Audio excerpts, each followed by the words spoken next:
Hello and welcome to another episode of the DigiTeacher Digest.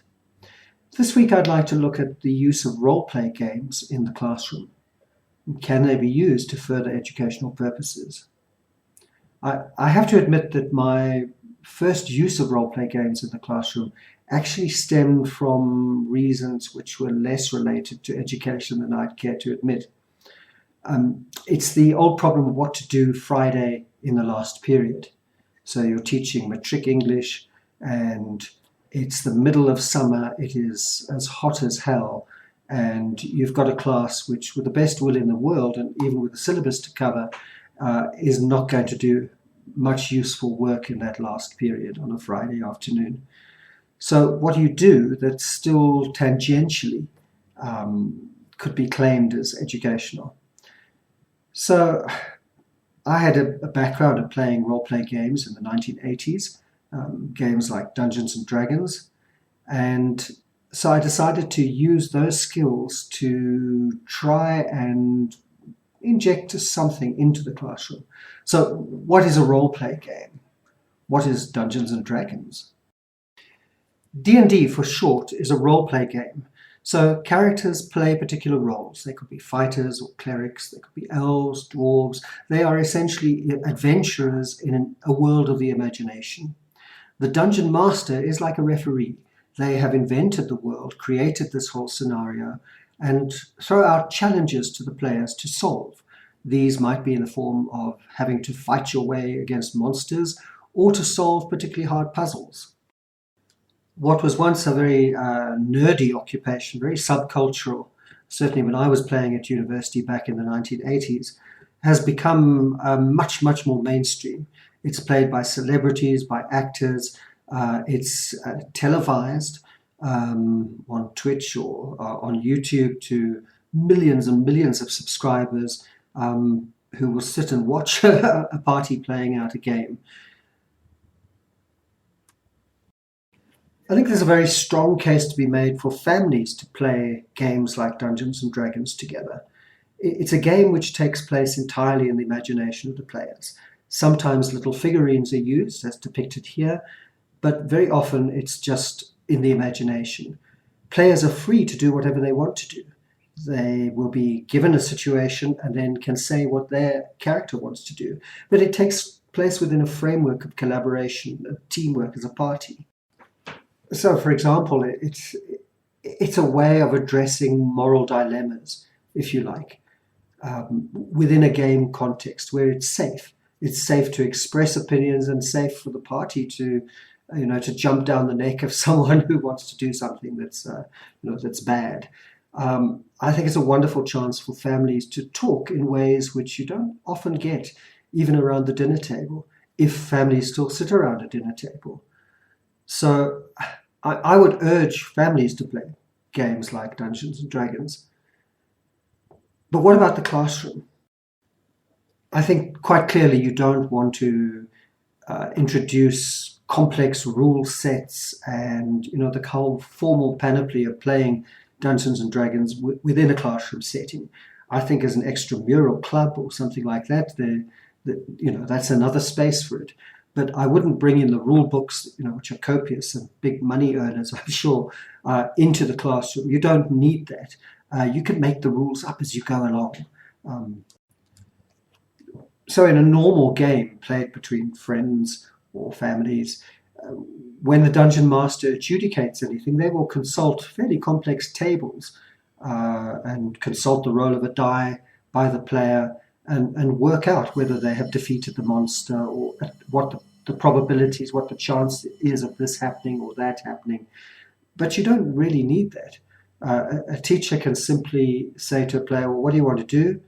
And then say to them, okay, for that to work, you need to throw a 4, 5, or 6. You can make it up. You don't have to consult a whole range of tables and things to make it still exciting and still chance-based. And I think chance-based is important for a reason. You don't want a game which is just following a set narrative. You want a game where players are interacting, where ideas are able to be introduced into the classroom setting.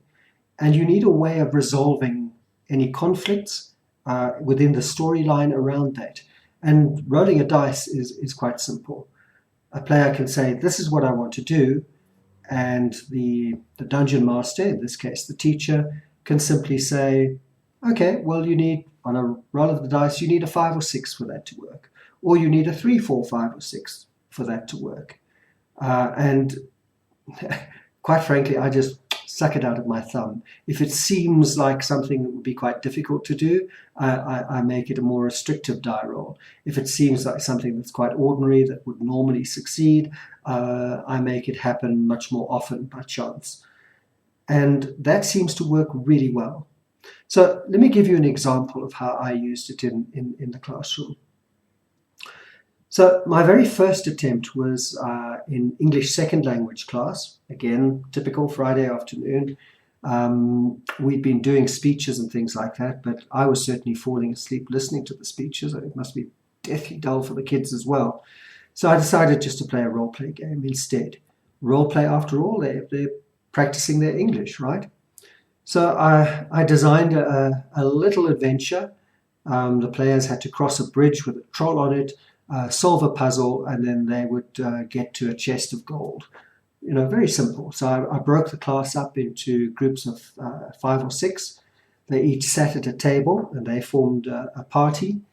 They were given roles that they could choose, and each role had particular victory points. So the one would win if they managed to slay a dragon. The other would win if they managed to gain some gold, and that kind of thing, It was pretty random. And then I would walk from group to group and say, okay, you've had time to think, what are you going to do? And they would say, okay, I'm going to do this. Okay, roll that on a dice, see if it works. It worked, well done. And I would go to the next group. And because the game was, the narrative was essentially the same, I could make it happen in different orders. So for one group, they might decide to cross the bridge, another might decide to go another way, but basically the same things would happen in the end. And that worked really well. The kids were really, really engaged. A lot more English was spoken in the class because although they would often speak in vernacular while I was away from the group, when I approached them, they would have to talk about quite complex ideas using vocabulary that wasn't kind of everyday vocabulary. And I think that's the first thing. If you're looking at this from a kind of language aspect, you can set a role-play game in any context. It doesn't have to be fantasy. It doesn't have to be Dungeons and Dragons style. It can be anything. So, for example, the RPG role-play game Call of Cthulhu is set within H.P. Lovecraft's mythos. And what I like about role-play games is that they can adopt any setting. So when you're teaching language, it could teach any particular set of vocabulary. So the vocabulary set in one world might be very different from another. You can also set it within social studies or literature. So you're studying Julius Caesar by Shakespeare. Then you can create a quick role-play game set in ancient Rome with senators and Roman military officers or whatever it is, kind of plebeians and patricians, just so that students gain some background information about a world that they're exploring. So they're exploring it in game format. They're not learning anything particular maybe about Shakespeare's play, but they're learning some background information which helps them to understand the play better.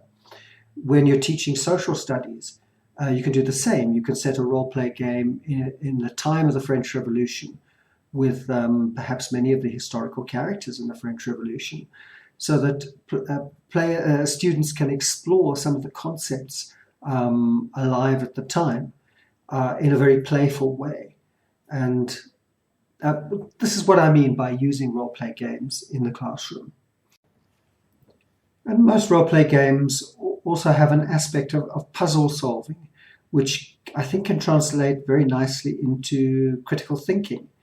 So if you just want students to be able to practice solving puzzles, for example, that can be done within a role-play situation. I think it encourages collaborative thinking around a task in a much more natural way. If they're forming an adventuring party and they're trying to progress and there's a series of puzzles that they have to solve. So some of this is formalized in some online systems like Classcraft and so forth. But I think part of the beauty of using technology in the classroom is that you can use some really powerful technology, the imagination. You can't beat that as the human mind as an educational technology, and being able to freely use the imagination in a game, I think, is far more powerful than anything the student sits down with at a computer to work with. Of course, as a teacher, you've got to have quite a lot of imagination to set this up. But you can take common or garden problems. So you can take any book out of the library with a set of problems to solve, and just translate those problems into a fantasy world, for example. Or you can create a particular simulation as a setting for a game to explore particular ethical dilemmas, particular types of thinking, collaborative thinking, for example, that you want to explore with students. So here's a game I created. It was called Mining the Moon, and it pitted different parties against each other in a kind of UN-style debate to decide policy on who should be allowed to mine the moon. So at the start of the game, students decided on an ethical framework. So we had a discussion around what criteria should be used when making decisions for mining the moon. So the end result was a United Nations-style debate in which a particular policy, a particular resolution would be forged. But this class decided to use the round square ideals. Our school is a round square school. Now, in a model UN debate, different countries are represented by students, but I broke it up into different interest groups. So there was a NASA interest group, a European Space Agency, the American government, and there were other interest groups as well, the Chinese government, the South African government, and all had different victory conditions, so different things that they needed to see in order to win.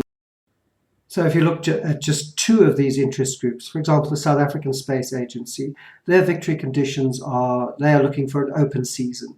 Any company can mine the moon, and they will get 1 point if that happens. And they're looking for South African companies to be given contracts. And if that happens, they will get 2 victory points. The Moon Express Mining Company has a different set of victory points. So if they granted a sole charter, then they get more. So different groups were given some time to prepare their positions and to find allies and to work it through. In one iteration of this game, I turned it into a matrix game.